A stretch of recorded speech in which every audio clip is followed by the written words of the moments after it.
Welcome into a crossover edition of, well, a lot of our podcasts, primarily the Josh Hendrickson Show. You see Josh Hendrickson, Chair of Economics at Ole Miss. It's also a little bit of a McCready and Siskey show because this is where we met our friend Ike Fesler at the bar in the airport in Fairbanks, Alaska, on my way back from paying my, or in the midst of paying my debt for losing the Picks bet last football season. And I guess it's a bit of a MPW digital extra as well, because we're talking about the election. This is Sunday, late afternoon, 4:05 Central Standard Time, as we're recording this on Sunday before the Tuesday election. Again, I'm Neal McCready. That's Josh Hendrickson, Ike Fesler. Ike, I'll kind of let you introduce yourself a little bit. You've got a lot of titles when I look you up and on your card, so I'll sort of let you tell the people what exactly it is that you do. Neal, I'm a retired military officer. I did about 28 years in the United States Navy and Air National Guard. I did a myriad of things. I worked in DC for the last 10 years of my career. I worked in both the Obama and Trump White Houses in the West Wings. And I also worked on Capitol Hill. It was my last 2 years in uniform. And I am currently the chief of staff of a national military advocacy organization. Politics nerd, Vanderbilt fan. I know the only one in the country, but hey, I got to take it where I can get it, right? You're ranked. You're ranked Man, what 24th rate? this week. You're ranked. You're winning SEC 24th. games. No, embrace this. Hold it close What? to your heart. Man, the last time Vanderbilt beat Alabama and Auburn in the same year, Eisenhower, my doppelganger, was the president. By the way, all three of us are striking against barbers everywhere. We hate you people. So screw all of you, the barbers. In all seriousness, we guess we're testing the bald is beautiful theory here. Yeah. So Yeah. we're going to get into the show. We're going to talk about some things. Obviously, we're going to talk about the election. But before we do, I know that Josh is still going through some grief the day after. So a moment of silence quickly for Peanut the squirrel. Josh, are you okay? I mean, by all accounts, Peanut did nothing wrong. And, it's a sad day. Well, if I can interject, since when does our government care about a domesticated pet, but not millions of illegal immigrants crushing the border? It's a more than fair question, quite frankly. I mean, so what do you? I mean, now that we've done the joke about the squirrel, the truth is the government made a couple sit outside their home for 6, 7 hours in New York while they went through their house, took a squirrel and a raccoon on the premise of they need to be tested for rabies because they've become an online viral sensation, as things are apt to do in our culture today. They euthanized the animals, treated the people like they were criminals, when the worst thing that they did was took in a squirrel and a raccoon and appeared to give them a home, and they didn't seem to be worried about their interactions with those animals. I don't know why the government, with all of the things we have going on in our society, spent a hell of a lot of time in taxpayer dollars to relieve us of a problem that, frankly, I didn't know we had. I didn't know we had it either. And the Karen, if I can use that term that we use in 2024, that actually called in the report, deleted all of her social media, wants nothing to do with the topic. And, talk about online viral sensations. If that is justification for your house having a SWAT team bust down the door to see if you're rabies tested, Josh and Neal, you better watch out. I mean, you guys are online viral sensations. I mean, it's a slippery slope. Granted, it's only a squirrel, but is somebody going to come and take my Nemo out of the fish tank because I haven't fed him enough? I mean, you know. Well, so it begs the question to both of you, right? I mean, I am online a lot. I did 14, 14 podcasts last week. Not all of those are watched by a lot of people, but I mean, in all seriousness here, as I say this, I'm trying to be I'm dead serious. I have one podcast that, thanks to the work of Tyler Siskey and Cole Catalano, our social media person, we have 75,000 TikTok followers.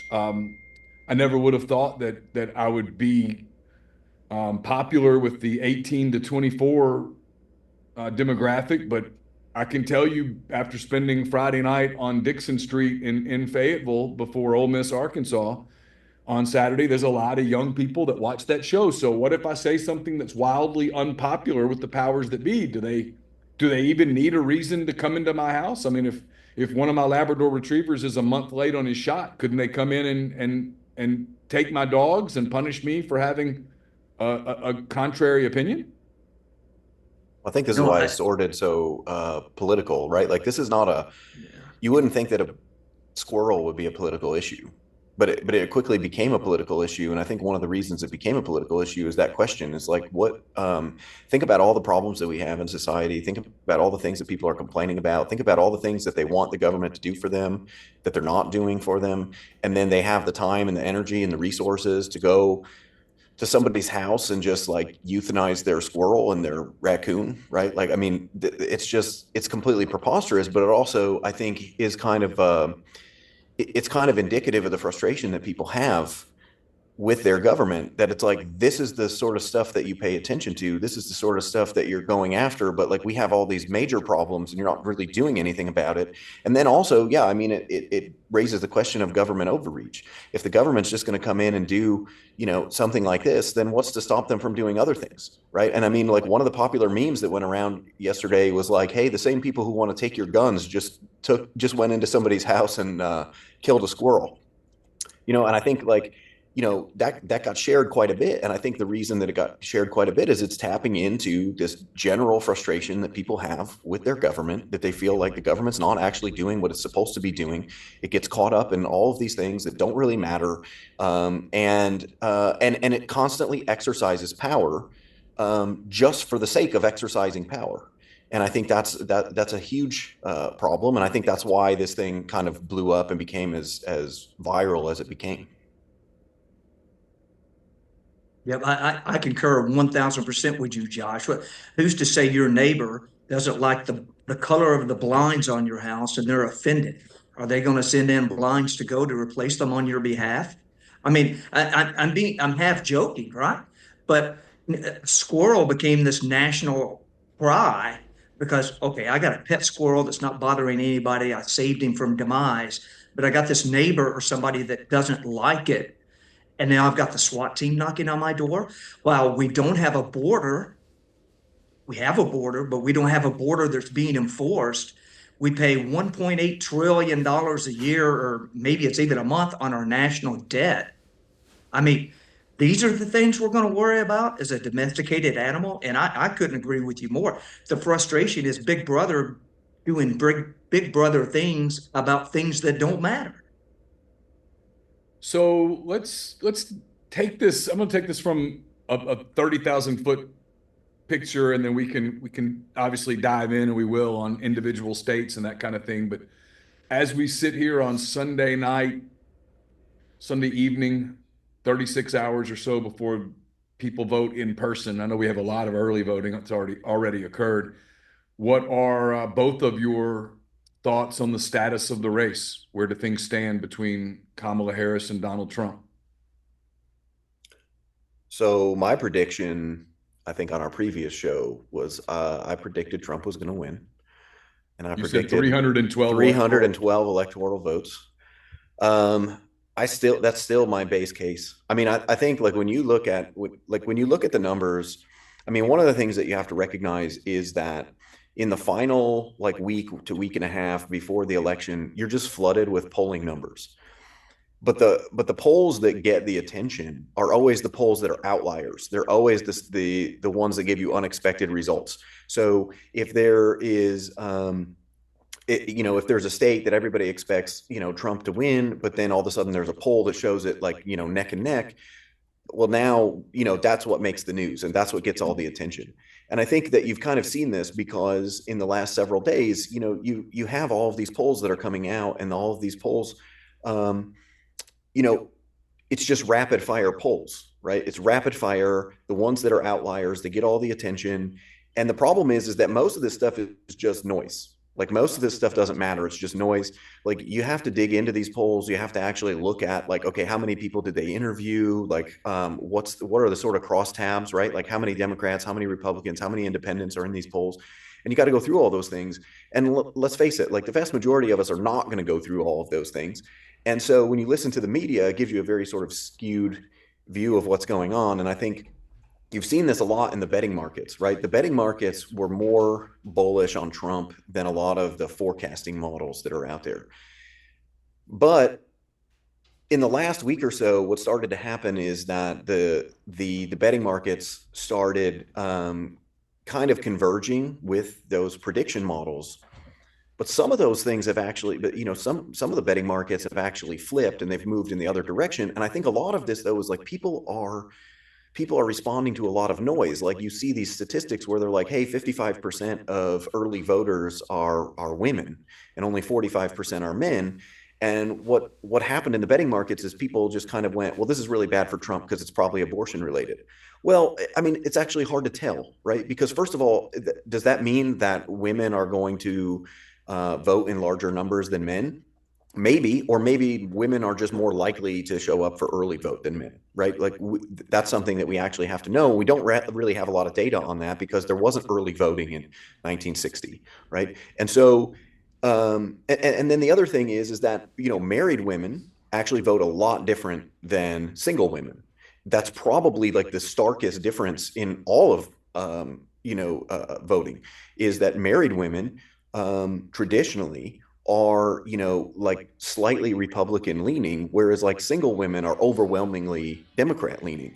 Well, so if you say that, 55% of the early vote is women, well, if that's married women, that's potentially good for Trump. He did well with married women in 2016, not very well with them in 2020, but it's potentially good for him. It's not necessarily bad for him. Now, if it's all very young women, then yeah, it's probably, indicative that things are going to be a lot more close.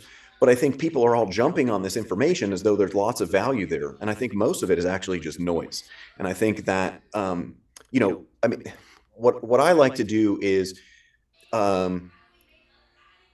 we have a saying in economics, which is, don't listen to what people say, watch what people do. And so just watch the campaigns. What do those campaigns look like? The Trump campaign looks incredibly confident. Like him and Vance are out there. They look like they're having a blast. Like they look like this is like they're having a lot of fun. That's not indicative of somebody who thinks that they're going to lose. That's not indicative of somebody who's looking at their polling numbers and freaking out. And you look at the Harris campaign. I mean, she's canceling campaign stops to go on Saturday Night Live, right? Like that smacks of desperation to me, that she's trying to get out in front of a big audience, that she's trying to reach a younger audience, that she's trying to get them to show up and vote. And I think that when you watch what people do, we've spent the last week talking about a squirrel and talking about Liz Cheney. And I think the more that you talk about the Cheneys and the more that you talk about the squirrel, the more that helps Donald Trump. Ike? Yeah, Josh, all great points. And as mentioned, I'm a political nerd and I've been staring at polls for the last 2 weeks. And, election day is kind of like my Super Bowl. I mean, I absolutely love it. And I echo a lot of what you're saying. You talk about these outlier polls, the Seltzer poll out of Iowa last night. There is no way on any planet that Donald Trump is going to lose Iowa on Tuesday. As a matter of fact, Iowa is more red today than it was in 2020 and 2016. In 2016, the betting markets and the Nate Silvers and the Sean Trendys gave Hillary Clinton a 98.5 or 7% chance of winning. Well, she won the national popular vote by 1.9 or 2.1, but she lost the electoral college. And I believe it was 312 electoral votes. It may have been 302. And there's a conventional wisdom out there. If you do the math, if Harris does not beat Trump nationally with the popular vote by at least 3%, she loses the electoral college. And there's, just a lot of, the state of Pennsylvania, Harris is doing 3 rallies in Pennsylvania tomorrow. Vance and Trump are doing rallies in all these other states. Trump made a stop here in Virginia yesterday in Salem, Virginia, and it was a 7,000 square foot arena, and there were 15 to 20,000 people waiting outside. There's some internal polling in the state of Virginia that says it's a tie race at 1 point. Now, I'll believe that when it happens. If Trump is within 2 to 3 points in Virginia, he's going to win the election in a landslide. And I say that because I live in Northern Virginia now, originally from Nashville, but I live in Northern Virginia. Trump will run the numbers up in rural Virginia. But then when the Northern Virginia suburbs report, the Loudoun counties, the Fairfax counties, that huge hundreds of thousands of vote lead just dissipates as the precincts report. Now, we're going to see what happens. Pennsylvania, Scott Pressler, the guy on Twitter, he goes by the Persistence on Twitter. He has basically changed his residence to Pennsylvania and has single-handedly registered hundreds of thousands of low propensity voters to vote. He and his team has gone to all these Amish communities who have never voted before and got them to register to vote. And you've got the Amish coming out to vote. And the firewall in Pennsylvania used to be about 800,000 to 1 million for the Democrats. Well, as of this morning, they're down to like 550 or 600,000. Republicans traditionally vote en masse on election day.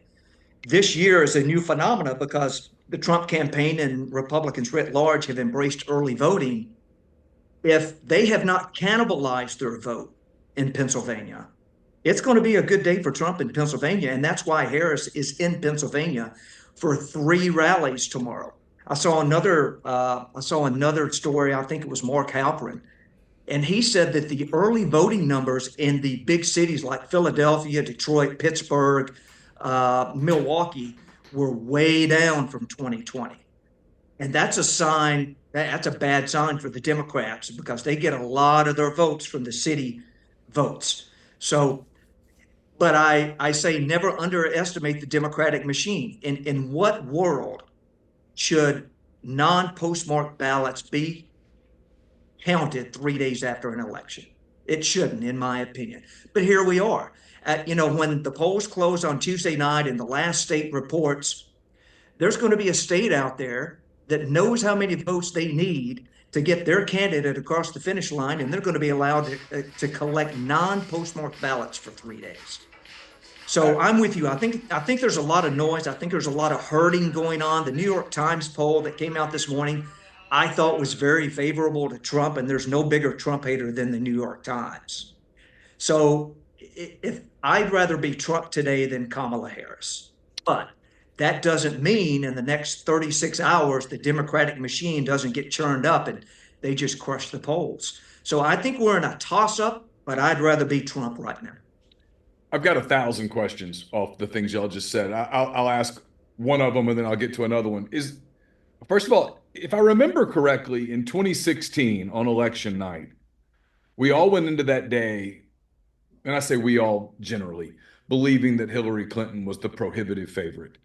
And as the evening went along, there was a moment, and I want to say, Josh, both of you, I remember I was out at a soccer practice. So this would have been that was 8 years ago. So Carson, who's 10, and he had club soccer practice, and we were out there, and I was listening to the radio, and there were some reports coming in that Virginia was close. And I remember that being considered that night the first sign of, oh, maybe something's happening here. And then, of course, over the next few hours, something absolutely happened. Is there just a chance that it's as simple as history repeating itself, that he's strong in the places that he was strong in 2016? Yeah, I mean, I think like one of the things that Ike mentioned is like the New York Times, like part of this poll that got buried is, the main coverage was, okay, here are the numbers, right? And the numbers all look pretty tight. But New York Times had like a little note attached to this poll that was like, hey, we should mention that like 16, like if that white Democrats are 16% more likely to actually answer our poll than white Republicans. And they said, so if you take that into account, it's possible that we're just missing parts of the Trump vote because, it's likely that those white Republican voters are voting for Trump and they just don't want to talk to the pollster, or they don't want to say it publicly or whatever. And I think that's actually part of the story here is that Trump has been really, really hard to poll because there are a lot of his supporters who don't trust the mainstream media, who don't trust pollsters. There Also, people who just like, let's face it, like if you've been a Trump supporter for the past, 8 years, 10 years, I guess even like 9, 10 years, um, it's been, there's been a social stigma associated with it. Like, oh, you're a Trump voter, right? Like that, you must believe X or whatever, where X is just whatever terrible thing that the media You're is a currently racist, talking you're a about. bigot, Right. you're a homophobe, you're a whatever. Yeah. And so I think like one of the things that makes it really, really difficult is like, for you to believe that that's actually as close in the polls as the polls say that they are, you have to believe that they actually fix these problems with the polls and that they're actually identifying Trump voters for the first time in 9 years. And I just think that that's very unlikely. I don't think that they've figured that out. I don't think that Trump voters have become more likely to answer the polls. Like I think they're just as distrustful of the pollsters and the New York Times as they were, years ago. In fact, they're probably Maybe more so so. now. Yeah.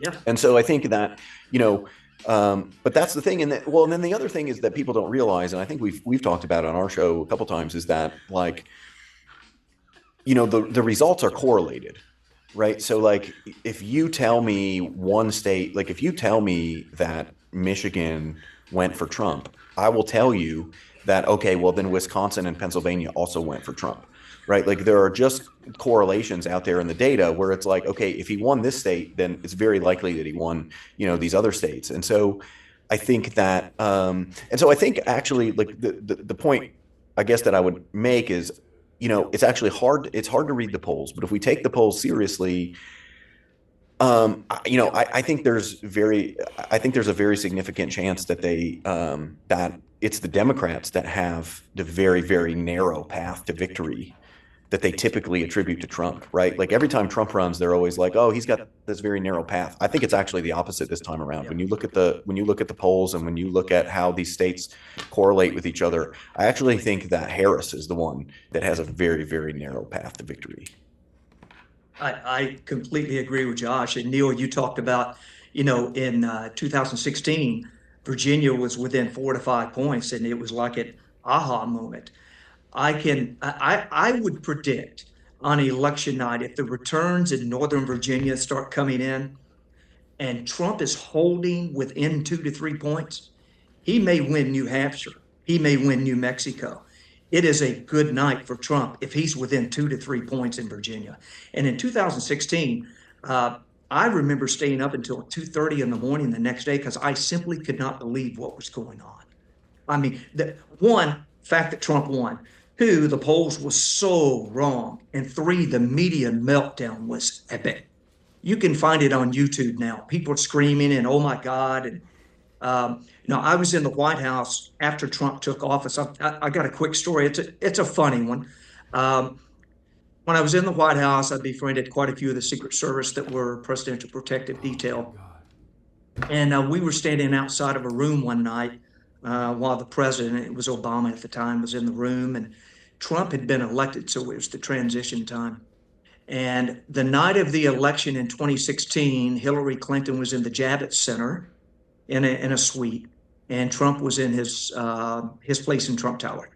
This Secret Service agent was in that room with Hillary Clinton and said when the results started coming in, she started berating staff and throwing things and cussing at Bill and telling him to sit in a corner. And Bill had advised the Clinton campaign during 2016, you are underestimating the Democrat, the people that voted for me that were Republicans. You're taking it for granted and you have to beware. And they didn't take it to heart. So the same time frame, same night, the phone rings, and it's former Governor Terry McAuliffe from Virginia. And he's on the phone with Bill Clinton. He says, "Hey, boss, I just finished another rally here in Virginia. I'm getting ready to hop up on the jet, and I'm going to join you guys in celebration." And Bill Clinton said, "It's over. Don't bother," and hung the phone up. That was an hour or so after the votes started coming in Florida. And a pollster that aligned with the Clinton campaign, a Democratic leaning pollster, had been on the ground in the I-4 corridor in Florida, which is where they say elections are won, is the I-4 corridor. And this person had called former President Clinton. President Clinton said, "I've got good news and I got bad news. What do you want first?" Well, give me the good news. Well, the good news is Hillary is pulling the same percentage of votes that President Obama did in these I-4 corridor districts. The bad news is Donald Trump is quadrupling the Romney vote Wow. in the I-4 corridor. So Wow. Bill Clinton knew when the Florida votes started coming in, who's probably one of the smartest politicians in the last 100 years. You can like or dislike his policies. I've been in the same room with him, and he's an affable, friendly guy. Um, he is smart politically, and he knew when the Florida results started coming in 2016 that it was over. So I would predict if Trump's within 2 to 3 points in Virginia, it's going to be a very good night, and you might be able to call the election on Tuesday night, which I think 2 months ago you would have not thought would happen. You would think we'd have to wait until Friday or Saturday again for the states like Georgia and Michigan to count their votes into Saturday. Um, Last thing I'll say about polls on this particular question, Neal, you see that it is a true toss up right now, according to pollsters. Pollsters have been burned by Trump the last two cycles. They are not going to get burned by Trump again. They are hurting their vote. They're hurting their polls to say it's a toss up or it's +1, +2 here or there. That way they can CYA if Trump wins. That's my thought. I was going to ask along those lines, and this is just one of the conspiracy theories that are out there. When the Ann Selzer poll comes out, late on a Saturday, there's no time really for anybody to dig into it and rebut it because the election's Tuesday. It runs in the Sunday papers. It gives the Sunday morning shows, Meet the Press and Face the Nation and all of those shows talking points. Is it a psyop or is it just the way that that machine works a little bit? And I mean, I guess I'm asking, is it an intentional thing to maybe tell that guy in Pennsylvania that on election day has a shift that, hey, it's cold, you sleep a little later, the election, it's over, he's not going to win. Don't go stand in line for 2 hours when you get off your shift, or don't use your lunch hour to go vote. Is it that, or is it just what you said? Is it these pollsters are like, hey, this guy is the hardest guy in the world to forecast, and we're just not going to get burned again, because in this world, when you get it wrong, you get ridiculed for 4 years. I think it's a little bit of both, to be honest with you, Neal. If you go out on Twitter and you look at the political polling firms, Atlas Intel, and you look up Election Wizard, you look up Mark Halperin, you look up Sean Trendy, Nate Silvers of the world, and some of the others, they all agree that this Seltzer poll was an outlier and it was a psyop. They use the exact word that you just used. And I think this is either to suppress the Republican vote or it's to reinvigorate and energize the Democrat vote. And then the second piece I'll say to this, and of course, everything on the internet is true, right? So um, I read that Governor Pritzker from Illinois actually, 2 hours before the poll came out, announced at some engagement that he was at that this poll coming out about Iowa was going to shock the world. Well, he wasn't supposed to say that. So there's a lot of chatter online today that maybe Seltzer sold her soul to have a favorable poll 48, 72 hours before an election to just kind of throw everything off. We'll never know, but that's kind of what I'm seeing online right now. Well, it's also important to note that, like in 2020, like Selzer also had a poll saying that Bernie Sanders was going to win the Iowa caucus, and Mm-hmm. she buried that poll. And so, Yep. the idea that these people don't get political is a little kind of, crazy to think, right? Like they're fundamentally in a politics business, and so the idea that some of them don't get political, I think, stretches the imagination. Now, whether it's like coordinated or what have you, I don't know, but I mean, I do think it's like one of the, when Donald Trump talked to Joe Rogan, one of the things he talked about is he said, look, we pay lots and lots of money for internal pollsters. So we have a good idea of how we're doing, in these places. And those pollsters have they have a very strong incentive to actually get things right, right? Because if they don't get things right, we lose. And the point that he made, and I mean, he very clearly made it a political thing. He said, look, if you look like the last two times that I've run, um, you see these polls come out that all of a sudden say that I'm at risk of losing a state that I'm obviously going to win, or that races are tighter than than what the other polls are saying. And his belief is that this is all just political. These are just fake polls. These are just people who are paid to produce a result or whatever. But the irony here is that his point was we don't get worried about those things because we look at our internal polls and they're not matching what's being reported, and so we don't worry about that.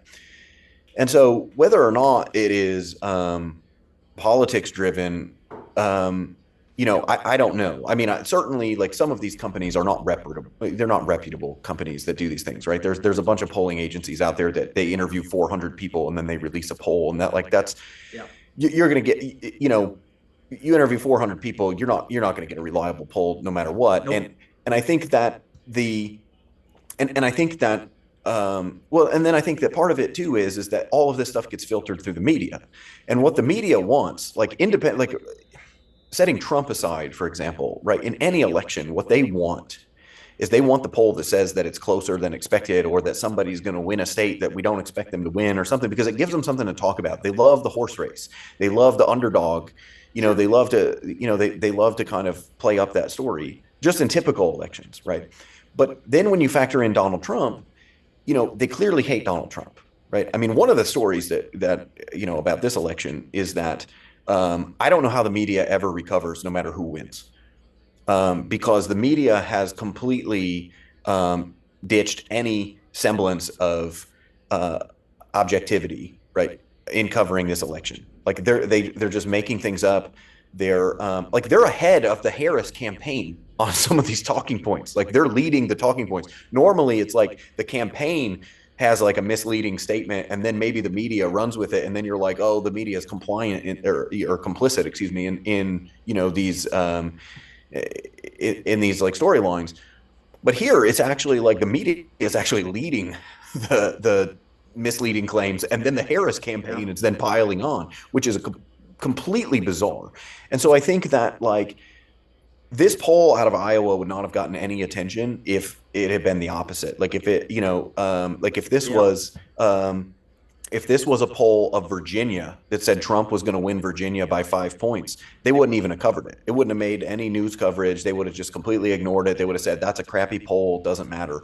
And I think that's an important element of the story, is not just the polls. It's like how they cover the polls, which ones they choose to talk about, how they try to, manufacture a narrative around this stuff. I think that's the real story. And I think that's where you have to really focus in on, because it's very, very clear that they're constructing a particular narrative around some of these polls. And that's the much bigger problem than whether the polls are good or bad or made up or motivated by politics, I think.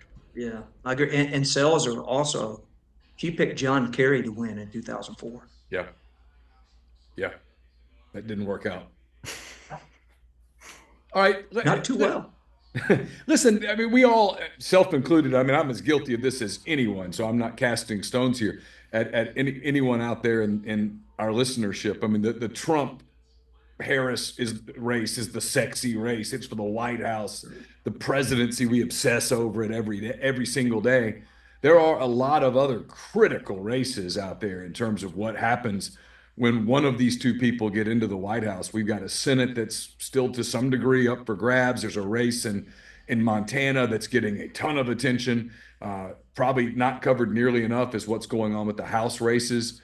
I guess for both of you, just from what you see as of here on Sunday late afternoon, how do you anticipate the makeup of Congress after Tuesday night? So I think Tim Sheehy's going to win Montana. And, I lean to the right, but I can tell you in my interactions with John Tester, he's a great dude. I've been in settings with John Tester on Capitol Hill. He's a great dude. Ask how your family is. But Montana is about as red gets. And this is an election cycle when, even though you're a Democrat that can win in Montana, or Sherrod Brown that can win in Ohio, Yeah. that's become more and more red, this might be a year where you don't. Now, 2022, everybody was predicting this huge red wave election for the Republicans, especially on the House side. And I think the Dobbs decision that wasn't long before that really put that fire out. Now, thanks to New York and all of the GOP members that won in New York, there is a slim Republican majority in the House. If the election was held today, I think the Senate makeup would be at least Tim Sheehy. I think Bernie Moreno has an inside track to win. I think McCormick could potentially ride Trump's coattails to beat Casey. And Casey, if That's you in know anything Pennsylvania, about, right?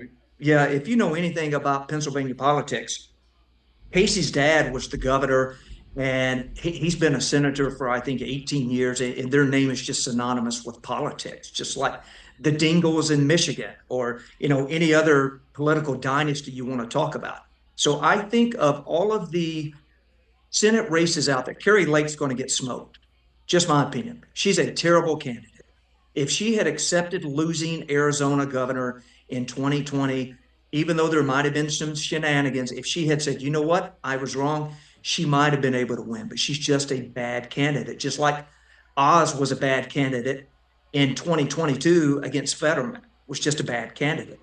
But of all of the races that are competitive, I think Tuesday night, I think you will have Tim Sheehy will win to give the Republicans a majority. And I think you could get, if I was choosing, the next likely one to win as a Republican would be Moreno to knock off Brown, McCormick to knock off Casey. I think Slotkin is likely to win in Michigan, even though Rogers has got big name recognition. Maybe Trump pulls him across the finish line. I think Michigan is the hardest of the big three in the upper Midwest for Trump to win. And then Eric Hod, I can't even say his name, Hovde. He's running neck and neck with Tammy Baldwin. So I think you could get 3 of those 5. If you get 5 of those 5, it's just an absolute massacre for Republicans on election night. But I'll split it down the middle. I'll say Tim Sheehy and Bernie Moreno and potentially Cormick and Michigan and Wisconsin stay blue. Here in Virginia, you got Hung Cal running against Tim Kaine. Hung Cal he was a 25-year Navy veteran, a Navy SEAL, tons of combat missions.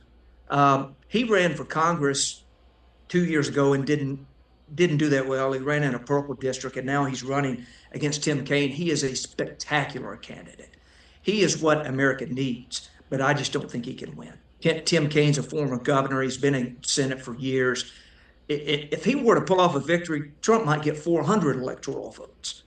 But I'll go 3 of the 5 that I mentioned. I'll go Tim Sheehy, McCormick, and Bernie Moreno, with Rogers and the guy I can't pronounce in Wisconsin losing by 1-3. Is it Hovde? Hovde, that's it. See, I'm from the South. I can't speak. I speak 2 languages, Southern and English. So now the House, I think, is a complete wild card because you've got somebody like this George Santos idiot that won up in New York in 2022 as a Republican. He's already been expelled because he's an idiot. If it's a wave election and if Trump is doing well, can he pull a lot of these purple district Republican candidates across the finish line? Maybe, but I do feel that there's a sense in the country that a lot of people still like to have balance. So they won't mind a Republican president, but they want a Democratic Congress or Senate. So I think there's some crossover vote when it comes to potentially that. And you can look to Arizona specifically. Trump's going to win Arizona, but Carrie Lake's not going to win as senator. So there's crossover vote there. In fact, Ike, I think Trump's going to win Arizona by 5 to 6 points, and I think she's going to lose her race by about 5 to 6 points as well. There's going to be a tremendous swing there. Realistically, and I think a lot of that is the border. I think the fact that the border in Arizona has just been crushed. I think he wins Arizona going away, actually. I think they call it plurality. But I don't think Carrie Lake wins. If she wins, I will be shocked if she wins. If she wins, it's an absolute landslide. Oh, it's an electoral massacre if she wins, in my opinion. You mentioned something earlier, and Josh, I think you referenced it as well, which is, I can remember in our country for the most part. I mean, it was news in 2000 when we went to bed at 3 o'clock in the morning and we didn't know who had won, Bush or Gore. it was still kind of news in 2004 when it looked like Bush had beaten Kerry, but we were still sort of waiting for Ohio. And it was early the next morning when we got the full, confirmation. And now you hear these states saying, "Hey, it's going to be Friday before we're done. It's going to be sometime next week." And you mentioned that about, hey, some of these states are still going to be counting ballots that are postmarked after the date. Can our country, this is for both of you, can our country survive a the perception that an election was stolen, where you have these numbers and all of a sudden we have just enough of the other numbers come in to reverse a state and change the results? I mean, it feels like things are too close to a powder keg for us to survive something like that. No, I think first of all, this is one of these things where sometimes we get so US centric that like we just take things for granted, like, oh, like this is just how elections work, or like, well, things are changing and like they're, technology is different and blah, blah, blah, blah, blah, right? Like everybody manages to count their votes. Like this is a uniquely American experience. Like you talk to Europeans find this sort of like, this system where you can just like drop your ballot off in a drop box. Like they find this completely insane. Like if you like you tell Europeans about this and they're like, no, that's not a thing. Like that can't possibly be. Like they think that you are, are making something up. Like our election system is going to have to be fixed because you can't be counting for days. You can't have states that, that don't have results for days. And there's also the problem of it's not just that there are states that can't count for days, right? Like if, so, I mean, for example, like if South Dakota takes 10 days to count their vote or something like that, who cares? But like every single state that says, oh, it's going to take us days to count our vote, they're all swing states, right? And so like people look at that and they go, okay, come on. Like only the swing states can't count their votes, right? And in Only many cases, only the swing counties in the swing right. states. And so I think that, we're really, really getting close to the point where people are just going to lose complete faith in elections whatsoever, because this is just nonsensical. And it's also nonsensical when you think about states like Florida. Florida manages to get their vote counted and counted quickly, despite the fact that like they have tons of absentee ballots, despite the fact that like they have a huge population, despite the fact that geographically it's very large. Two times. Yeah, there's two time zones. Like voting ends at different times, right, in the state, and somehow they still manage to get it done on time, and they still, and not just on time, but like quickly. And I think that if we're going to continue to have these problems, it's just going to breed uncertainty. It's going to breed conspiracy. It's like one of these things that we talk about all the time. Like, why do you want to create the circumstances in which like a conspiracy pops up and a conspiracy becomes popular? And I think like that's a lot of what they're doing with these things. Also, I think that 2020, I think that a lot of people were willing to say, hey, we've got all these mail-in ballots. We've never done this before. I think there were a lot of people who were like, look, yeah, it looks weird that, that the vote, looked like it was going to Trump and then it ended up with Biden. But, it's just, but, these two parties are very different in terms of how they vote. They're very different. One really wants to show up at the polling place. One wants to mail in their ballot. And so like, naturally you would expect that when we start counting the mail-ins like that, Biden catches up and maybe even passes Trump. I think you can get away with that because of COVID and because of like the unprecedented nature of the election. I don't think you get away with that more than once. Like, I think that if you get a situation like that again, where, Trump is way ahead or something like that, and then all of a sudden they start counting these mail-in ballots, and then Harris starts winning states that where it looked like she was going to lose, you're undermining a lot of confidence in elections at that point. And I think you're going to have a lot of people who are like, I could believe it last time, I can't believe it now. And I think that that's something that has to be fixed. It's unacceptable. Like this, in the modern world, it should not take us, days and days and days to count ballots. I couldn't agree with you more, Josh, and I don't know how long American society can sustain it, nor should we. The infamous 2000 election where you've got people counting chads on paper ballots to see that Bush won by 538 votes. Well, Florida acknowledged they had an issue, and I bet you Tuesday night, Florida will have counted their votes. They will be home and having a glass of wine by 9:30 Eastern time. They just will. And I also find it highly suspect and that only the swing states can't count their votes. Nevada can't count. Michigan's going to take till Saturday. Georgia. Well, why in the heck does South Dakota get to do theirs on election night? Why is Montana or Washington State? What kind of voting mechanisms do they have in place that secures it? Now, what I'm not for is the federal government overseeing state elections, because I think that makes it rife for corruption. But I do think there should be some kind of a national standard. And I realized when 2020 happened, the Democrats pushed, electronic voting or by mail voting and loosening the standards for voting because of COVID. And we saw what happened. Joe Biden got 85 million votes. Do any of us really believe that? But anywho, I digress. I don't know that our society can sustain it. Now, living in Washington, D.C., I've had a lot of people ask me, my office is, I can see the Capitol from my office window. And I had to give my boss a security briefing this past week about Election Day and Inauguration Day. Circa 2020, we were on Saturday of the election, and we were still waiting for Pennsylvania to be called in favor of Joe Biden. My girlfriend and I were going to our favorite steakhouse, which is two streets away from the White House. We were going to dinner. And on our way to dinner, it was announced that Joe Biden had been, AP had called it for Joe Biden. Well, we come downtown, the White House, it was, there were barriers up for miles. We couldn't even get to our favorite steakhouse. We tried for 2 hours and then gave up.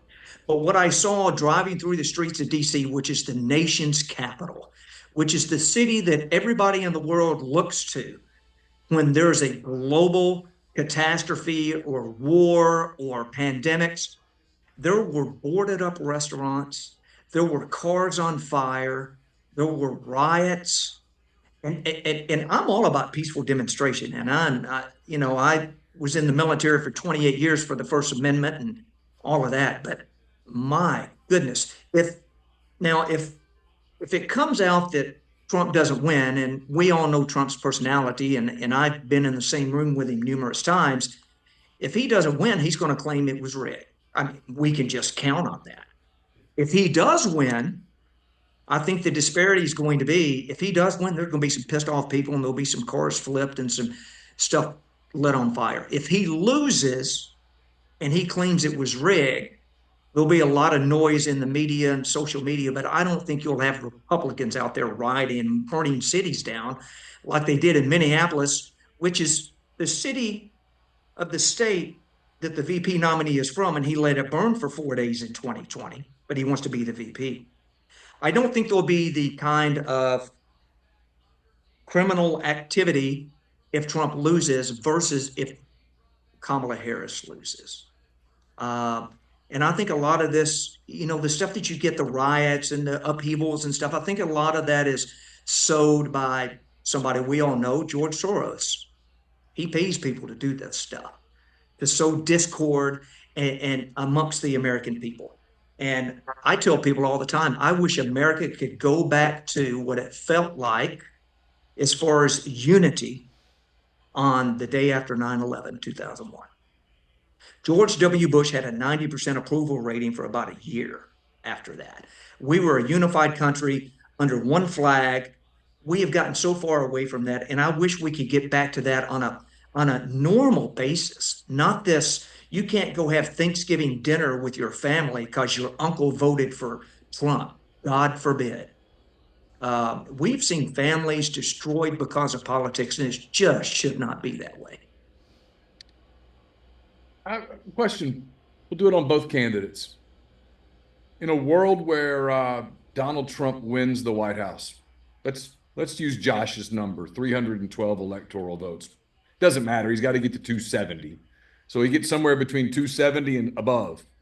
What message does his victory send to the media? What message does it send to the American people? What message does it send to the rest of the world? I think in terms of the United States, I think one of the things that we're actually observing right now is that the dividing line between Democrats and Republicans, like the traditional dividing lines, they don't mean anything anymore. Um, what you're starting to see is like a much better predictor of who's supporting who is like, where do they work? Like what kind of jobs do they do? Like if you focus on people who make things, if you focus on people who are involved in the trades, if you focus on people who have military experience, if you focus on those kinds of people, they're overwhelmingly supporting Donald Trump.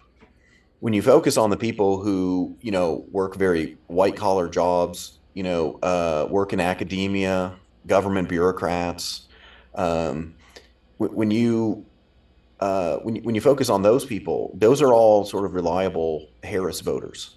And I think that the thing is that this, I think a lot of people think that Trump caused this, and I don't think that Trump caused this. I think Trump recognized this actually before anybody else recognized this, that like there was a growing segment of people in the United States who just felt like Democrats and Republicans were actually just the same people. They just disagreed at the margin, and they were all part of this group that's now sort of, that's now broadly in the category of a Harris voter, right? And so I think that, a Trump victory actually signals that this is a real problem, that this is a true problem, and that we actually have like a significant class divide in this country, that we have a significant divide between the realities that people are living in this country, right? That, John Edwards ran like a really lame, campaign back in 2004 where he said, oh, there's two Americas or whatever. But I honestly think that sort of like the popularity of Trump actually indicates that like maybe there actually are two Americas now, and it doesn't cut down the line of Republican and Democrat like you would think. And I think that that we're in the midst of a major significant political realignment. And I think that if Trump wins, it's actually going to be a permanent realignment, because I think the Republican Party permanently changes after that, because they realize that this is the path that they have to go down. And so if he wins, I think it's a huge rebuke to the media. It's a huge rebuke to the quote unquote elites in society. And I think that it's just a sign that people are fed up and they're not going to take it anymore. All right. I'll offer two differing views. I think if Trump wins the popular vote, which the polls indicate he could, if he wins the popular vote and the electoral college, I think that maybe extinguishes some of the liberal outrage. Oh, our Constitution needs to be changed. The electoral college, the Republicans have only won it once in the last 25 years. If he comes out and he wins the electoral college and the popular vote, it extinguishes some of these people that are probably center left Democrats, but not the far left radicals. It probably says the Democrats have a lot of work to do. You're always going to have the fringes on the left and the right that are going to complain about just everything. And those people, they tend to have a lot more attention because they have a larger footprint on social media or primetime TV shows. If he wins the electoral college again, but loses the popular vote, you're going to get this stuff again where he's illegitimate. Are we going to certify the vote? And then back to a previous question you asked, Neal, about are the Republicans going to control the House and the Senate?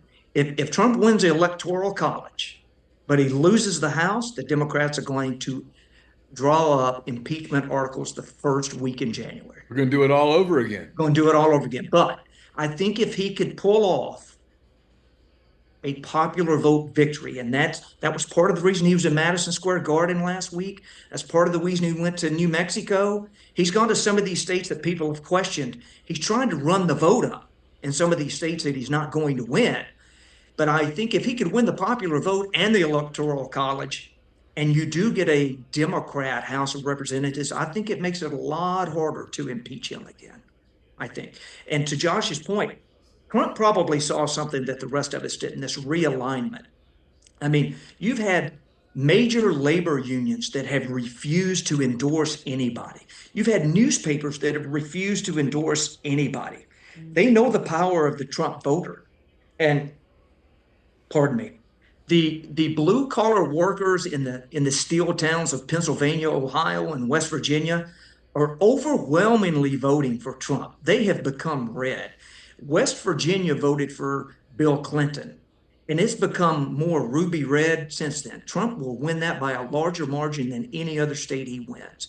So I'm with Josh. There's been this paradigm shift as far as political parties. The Republicans have painted themselves as pro-family, pro-worker, pro-American. Yes, you want to have free trade, but not unlimited free trade. And you've got the Democrats, you have the coastal elites on the East and the West Coast that snub their nose at everybody else in the middle. And I think people have finally gotten tired of it. My very best friend in the world owned a car auto repair shop for 35 years. And he told me in 2016 that he was tired of not being listened to. Told me he was tired of not being listened to. And he is he's the poster child for blue collar workers in America, auto mechanics, delivery drivers, people building cars, farmers, the poster child for not being heard. And Trump does something, and granted, he's his own worst enemy when he's on TV because I cringe every time he comes up and I'm like, please just stay on point. But he has got this undercurrent of people that have become more vocal. They've come out of the woodworks to vote, and he has proven to them that their vote does matter. And if Harris wins, what does that message? If Harris wins, the GOP's got to regroup. They've got to go into these state legislatures and try to revamp the way votes are counted. It's unacceptable to be counting votes until Friday. I'm sorry, it just is. And I think it was Nevada where they can accept non-postmarked ballots until Friday, 3 days after. It's just wrong. It's just wrong. If the GOP loses this time, I'm confident this is Trump's last campaign. A lot of people think he'll run again at 28 if he loses. I just don't think he will. When he picked J.D. Vance as his VP, I was a little suspect. I wanted him personally to pick Tim Scott. I love me some Tim Scott. Great American story. Came from a single mother family, single mom household, worked odd ends. Mom worked 18-hour days. He picked J.D. Vance. And I was like, okay. But J.D. Vance has proven me wrong. I'm a believer now. And I think Vance is the future of the GOP. He came from that Rust Belt area, the steel mill towns that have been decimated by free trade and buying cheap steel and those sorts of things. He's the future of the Republican Party, and he can come out there and spew facts at you and not offend you. He knows what he's talking about, and he came from a drug addicted household where his mother had a revolving door with the guys coming in and out, and his grandmother raised him, and that right there, that kind of a story is remnant of a lot of these blue collar workers that have had their voices never heard in America. You know, you mentioned that about Vance, and I left Oxford on early Friday morning to drive up here to Fayetteville for the game, and that was the podcast that I turned on. It was 3 hours and 20 minutes, and I could have listened to 2 more hours. I mean, I was so disappointed when it was done. In a world where Trump Vance wins, when the Democrats do the autopsy on this whole it's my word, not your word, basically a coup to get rid of Biden. They waited awfully long to do it. They basically inserted Kamala Harris within 24 hours, perhaps because they had no choice financially, et cetera, et cetera. Yeah, she did Saturday Night Live, which was really favorable to her. It was very easy for her to do, but she never sat down with Rogan. Trump did, Vance did. She's hurting with male voters. Men listen to Rogan, white men, black men, Hispanic men. People like Rogan. He's very, very popular because of the way that he does podcast and the MMA stuff that he does. People just like the guy, and he's really good. Will the Democrats look back and go, wow, we ran an absolute abysmal late campaign, or will they say no? We're going to just keep on rolling. I mean, it seems to me that I'm always make the football analogy of right when a game's over, you go watch the film, and the film doesn't lie. I mean, in a world where Trump wins, this is a very unfavorable film for the Democrats, I'm thinking. I agree. I'll make one comment and then let Josh take over. Uh, my opinion is they put Kamala in because Joe Biden was hurting the down ballot candidates, and they were in for an epic disaster on election night. I think they installed Kamala Harris to save some of the down ballot races, some of these senators. I don't, if Democrats are being completely honest, they probably didn't think she had a chance in hell to win. I think she was installed to save some of the down ballot races, but that's just purely speculation on my part. Over to you, Josh. Yeah, I think if Trump wins, the Democrats, like, what did they learn? The answer is nothing. Because what they're going to say is they're going to say, we ran a horrible candidate and we still almost won. We were still competitive in these states. And we had a terrible candidate and she was only running because we had these weird circumstances. And, I think that's going to be where they go with it. I think that, but I do think like if Harris wins, I do think that like it's much more significant, like a loss, I think is much more significant for the Republicans than it is for the Democrats, because I think if the Democrats lose, they're going to blame it on Harris and then they're just going to continue business as usual. If Trump loses, like the Republicans are going to have a battle for who's going to control the Republican Party. And I think like if you look at these races, Trump is going to win Ohio and he's going to win Ohio easily. But Sherrod Brown might still win in Ohio. And I think if you're a Republican, you have to look at this and you have to recognize that that tells you about where your electorate is going. That tells you where your coalition is. Your coalition is that working class voter. That's now a Republican.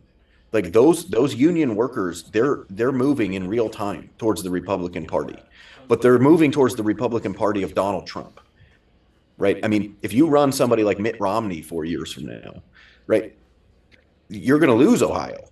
I mean, like, barring, barring like a, barring a catastrophic, barring some like catastrophic, thing happening, like they would lose. I mean, they have to recognize where the party is headed. And I think like Vance is where the party is headed, but I think that Vance is actually like a much more significant character here than just in terms of his political talent. The thing that Vance does for the Republicans is something that they've not had probably since Nixon, which is there used to be competing elites, right? Like there was like the elites on the Democrat side, there was elites on the Republican side, and you had these competing groups of elites, and you were drawing Republicans and Democrats from these competing groups of elites. And those competing groups then, like they balance each other out. It's not just the parties that are balancing each other out. It's that there are actually different circles that these people run in, and that you can achieve elite status no matter what your political views are. The problem that we have had for a very long time now is that there is no such thing as a sort of Republican elite, right? The people, like if you want to be a member of the elite and part of the Republican Party, there are just things that you cannot say. There are things that you cannot believe. There are positions that you cannot take because they will kick you out. And I think the thing about Vance that's significant is here's a guy who became part of the elite, right? Like this is a guy who came from nothing, went to Yale, right? Became part of the elite and then said, I hate these people. They're awful. I don't like where they're sending this country. I don't like where we're headed. I think that these people are mediocre. They're not actually elite. And it's time to go in a different direction. And so I think that the thing about Vance is actually he's opening up the door for there to be a separate track. Like if you want to be a member of the elite, right? If you want to be an important person in society and you want to be a Republican, you don't have to adopt certain political positions that won't get you kicked out. Right? Like you can actually just be in the sort of Vance wing of the elite where you can now be part of that and you can say the things that Vance says and that Trump says, and you're not going to be kicked out of polite society. You're not going to be disinvited from the cocktail parties because you're going to be going to different cocktail parties than the people on the other side are going to. And I think that that's the most significant thing. And the Republican Party actually needs to recognize this. And they need to recognize that no matter what the outcome of this election is, that the party actually needs to follow J.D. Vance. They need to go in that direction. They need to create that parallel elite. They need to create the permission structure for people to be able to have political views that aren't within the Democratic mainstream and that are outside of the media narrative that all of these because the media comes from the same elite class as the Democratic politicians. And so there needs to be separation there. There needs to be a parallel elite structure. And regardless of what happens, the Republican Party needs to recognize that that's the direction that they need to go, and that the direction is not to just return back to the John McCains and the Mitt Romneys of the world, because those people didn't have a winning coalition. They didn't have winning coalitions. And we can say, well, Barack Obama was a generational talent, and it would have been hard for anybody to beat them. But you didn't run somebody that actually had a coalition that could compete, right? And the people who say that's all ex post storytelling, by the way, because that might have been true of John McCain. But 2012, Barack Obama's popularity was falling. And Barack Obama's, performance in office was not getting rave reviews in 2012. He was seen as being very, very weak, and Mitt Romney didn't even come close to winning. And that tells you about the direction that the country was going in. That tells you about the direction of where the voters were headed and what they were looking for. And I think that Trump recognized that when other people didn't. And I think now Vance is actually showing that, hey, there's a path here for the future of the party, and it's behind this guy. I've kept you guys a long time, Ike, and I promise I'm wrapping up, but I have to ask you this, because I'm loving this, Neal. You're not keeping me. I got football on. I'm talking to two bald-headed dudes that sound like me. I mean, what else could I be doing, man? There you go. Okay, I have to ask you this then, because we were sitting in Fairbanks, and I remember saying to you, we were talking, and I said I feel stupid, but I'm going to quote myself. I said, they're going to try to kill him. They're running out of things to do. I did. And that was about a month before what happened in Butler. So I have to ask you, you're in circles there. Your opinion, what happened in Butler that day? Was it a lone gunman lone wolf acting on his own, or was there something there? Everything I've seen, I think it was a lone gunman, but I think it was such sloppy Secret Service work. I've read a lot of stories and heard some chatter that the Secret Service details had been cut down for Trump, and because Joe Biden was doing some appearances and they had taken some of the detail, the A team, if you will, they had taken off of the Trump campaign and put on Joe Biden's campaign. And actually, a lot of the Secret Service that were on the detail that day, and you saw the video for yourself, those were not Secret Service agents that have worked on a presidential campaign. The one lady, bless her heart, couldn't even put her gun in her holster.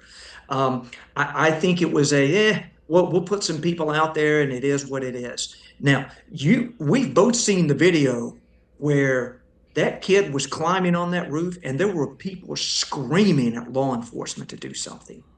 I saw a story yesterday, and Josh, you and Neal may have seen it. It didn't make the mainstream news because it wasn't, a sexy story for Kamala Harris, but there was a story out there, and I can send you both a link to it. It was on Real Clear Politics, and it said something that the Secret Service higher-ups interfered in the investigation on the July 13th assassination attempt. So there's something going on within these three-letter agencies that they are fearful of another Trump presidency, because one, he fired Jim Comey. He has said they need to drain the swamp. They know the chaos that Trump brings to Washington, whether that's good or bad. I think it's a mix of both. So I don't, I'm not certain Lee Harvey Oswald was a lone gunman in 1963 against Kennedy. I think there was a myriad of people that wanted him dead, from the CIA to the mafia to Castro to LBJ even. Are there tons of people out there that want Trump dead? Well, of course there are. And a lot of that is driven by the vitriol on the left that you see on MSNBC and CNN, and these people that call him a Nazi and Hitler and racist and misogynistic, and he's anything but that. Was there more than one gunman? I don't know. But each time there's some kind of an event that's against Trump, it's somebody that was mentally disturbed. It can't ever be that they had deliberate decision-making and they planned this for months. It's never that, although you and Josh and I know that probably is the case. that they were driven by some of this vitriol and hatred, and were they black sheep in their schools? Maybe they wanted to be famous like John Hinckley when he tried to kill Reagan and wanted to get favor of Jodie Foster. But I just don't think they had the A team on the ground that day. And there were people for 30 minutes or more that were trying to alert the authorities that this kid was climbing the roof within 150 yards of a presidential candidate, and they didn't do anything. And at best, they should not have let him take the stage until that was investigated and they took that kid off the roof. The Secret Service director the next week said the reason they didn't have anyone on the roof is because it was a sloping roof and it would be unsafe to her agents. Yet a 20-year-old kid can get up there with a long-range rifle and almost kill. So I think it could be either or. I think the kid probably wanted to do it. He was driven by vitriol and social media and that sort of thing. I don't think that if I'm being honest, because I do have friends in the agency, I don't think it was allowed to happen, but I don't know that they take all the precautions necessary. They raided his house at 6 a.m. in Mar-a-Lago with a SWAT team and guns raised. A former president's house. So that tells you what these agencies in DC think of President Trump. So for both of you, and I'm jumping ahead. I'm gonna make an assumption here because I think, listen, Josh has already publicly said he thinks Trump wins 312 votes. I'm reading between the lines. If you had to predict, I think you would predict a Trump victory. That's what I'm gathering from all the things that you've said in the last hour and 15 minutes. If Trump wins, and he has publicly said, he said it on Rogan, he said it to RFK, who said it in multiple interviews, Robert Kennedy Jr., I should say, that, hey, I made some mistakes last time. I didn't really know exactly what I was walking into. I won the election, and the next day I had these lobbying interests in saying, hey, put this guy here and put this guy here. And he says, I'm not going to do it that way this time. I'm going to get my people. I'm going to do it my way. I'm going to release the rest of the JFK files. I'm going to do all these things. I'm going to clean, go after big pharma, going to go after big food. In a world where he wins, and on Wednesday morning, for both of you, it's obvious that Donald Trump is the president-elect of the United States. How scared are all the three-letter agencies in D.C.? Well, I think that I think that they're serious about this stuff because it's not just Trump that says this. Like the people around him, the people who are involved in the transition, the people who are trying to staff the positions in the executive branch. One of the major things that they're talking about is how do you navigate the bureaucracy and how do you reform this bureaucracy? Because you can't have these people who have 20 years left on their career who look at the Trump administration and say, well, I'm going to be here for 20 years. I can wait you out for 4. And so I'm just not, I'm going to slow walk everything that you want to do. I think that they realized last time around that that was a much more significant problem than they could possibly imagine. There were a lot of people who were presidential appointments, even those that didn't require, Senate confirmation. There's a bunch of jobs that, the president appoints. And a bunch of these people got into office and realized that, they would tell people to do things and they wouldn't do them. And, and they would just go to them and say that, no, this is the president telling you to do this, right? And they still weren't doing it. And so I do think that there is actually going to be a lot of there's going to be a significant attempt, I think, to reform the bureaucracy. But I think that also gets back to what are the results of the other elections. I think that if Trump wins, especially if he wins the popular vote and the electoral vote, and they control the Senate and they control the House, I think they can get a lot of these things reformed. I think that they can get a lot of this stuff done very, very quickly because they're not going to face the significant opposition that they'll face otherwise. But I think it kind of depends on that, right? If it's a really, really close election, or if the Democrats win the House, it's going to get much, much harder to do. Now, because it's the executive branch, when it comes to the bureaucracy, most of this stuff is stuff that he could do on his own anyway. But I do think that I think that an underrated aspect of this is I actually think that their primary focus isn't on policy as much as it is on process this time around. It's actually about making it better not just for this administration, but for future administrations to get done what they want to get done. I sure hope so. It having been in DC for almost 11 years now and working in numerous government buildings, if you will, it is painfully hard to fire someone that's been a government employee for 20 years. Now, if Trump wins the popular vote and the Electoral College on Tuesday, Christopher Wray probably should resign because he is going to get fired on January 20th. That's just my opinion. And Trump hired him after he fired Jim Comey, but that was because the advisors told him to do it. I think people like Christopher Wray will be gone. Janet Yellen, the Treasury Secretary, maybe, I don't know. But I'm with Josh. I think they truthfully want to make it better. Elon Musk, he wants to come in and said he could shave $2 trillion off of our deficit. Now that would be some hard decisions to make. That would be some government programs that would have to go away. And my mother has said for decades, once a government program is implemented, you can't get rid of it. And she's accurate. My mom's, obviously I'm biased, but she's pretty smart.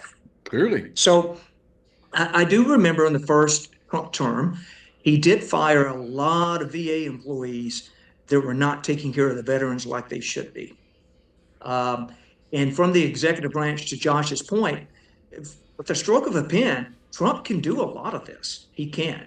But I do think it's more difficult if he has a Democrat House that he's battling, because he's going to have to battle another impeachment.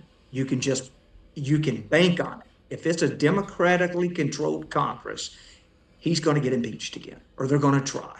In the first 4 years of his first 4 years, remarkably, the things he got done, a booming economy, killing bad guys, border secure, under the dark cloud of Russia,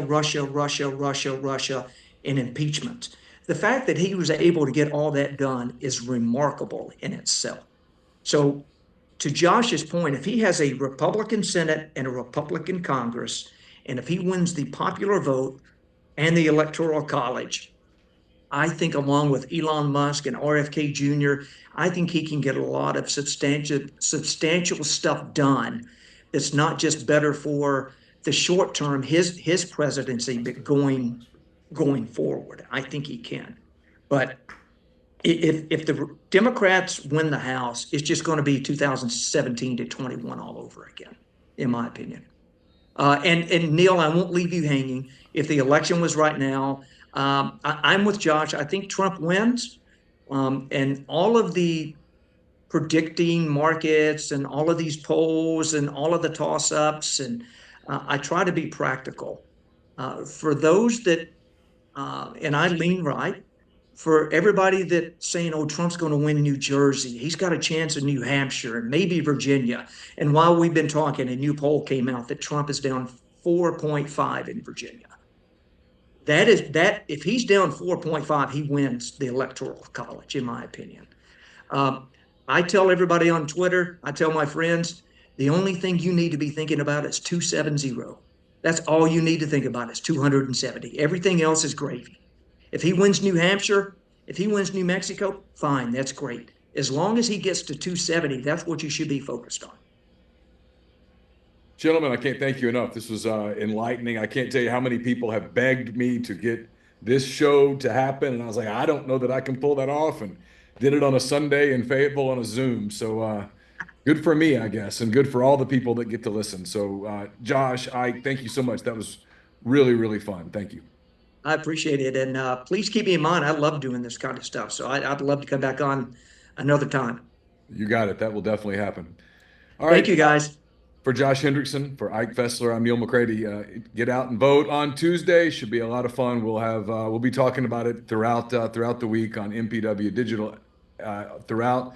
And Josh and I are planning on doing a full sit-down show on Wednesday afternoon, like we always do, in the Clark Ford Studios. So you have that to look forward to as well. Good night. Take care.